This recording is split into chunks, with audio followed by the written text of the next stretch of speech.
On April 15th at 2:39 p.m., two bombs exploded near the finish line of the Boston Marathon, leaving 3 people dead and 183 wounded. 14 Edinboro student members of the university's Exercise Science Club and one faculty advisor were only a mile away when disaster struck. The club was volunteering at the hydration station at mile 25 as a part of an annual service project. All of a sudden, there was just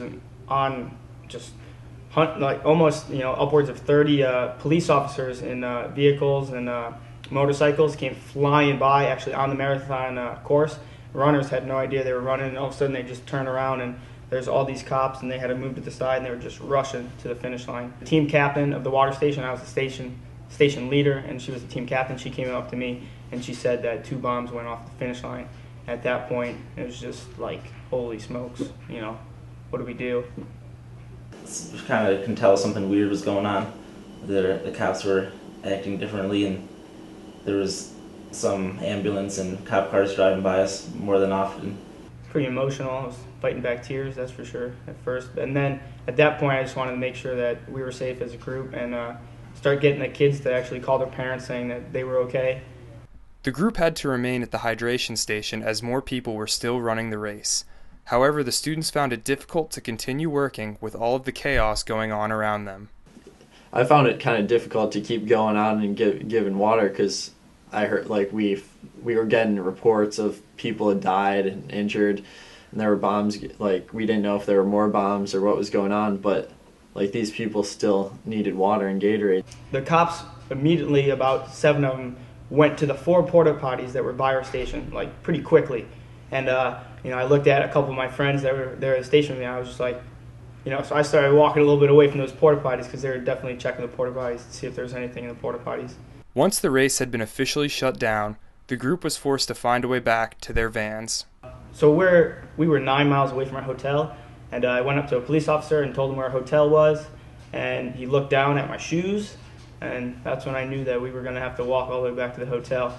We accounted that everyone was with us from the club, and each of us were assigned a buddy, and we started walking. We didn't know if it was an isolated incident, so I felt like at any point something else could have happened. So it was until we got out of the city into the suburbs towards where our hotel was. It was kind of a scary atmosphere. We just stayed together and walked as quickly as we could out.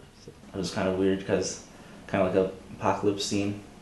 But they also had garbage cans barricaded off, and they're searching every possible place that they could be a bomb, also the trams.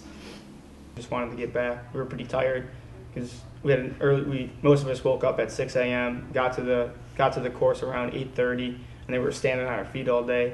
And then we finally left there about 3:30, 4 o'clock to walk 9 miles back to the hotel, which ended up taking us 3 hours. So it was definitely an exhausting day, especially due to the fact that on your way home, you're scared too that something might happen.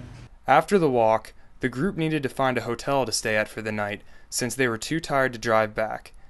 The university graciously paid for the group's hotel rooms and dinner for the night.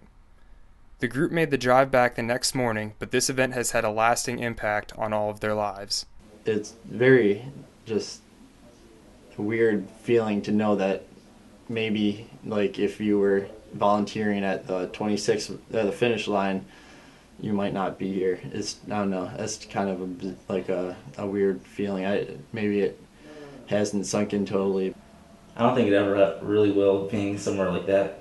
I don't know. Yeah, more and more, it's kind of getting easier, but I think about it a lot still.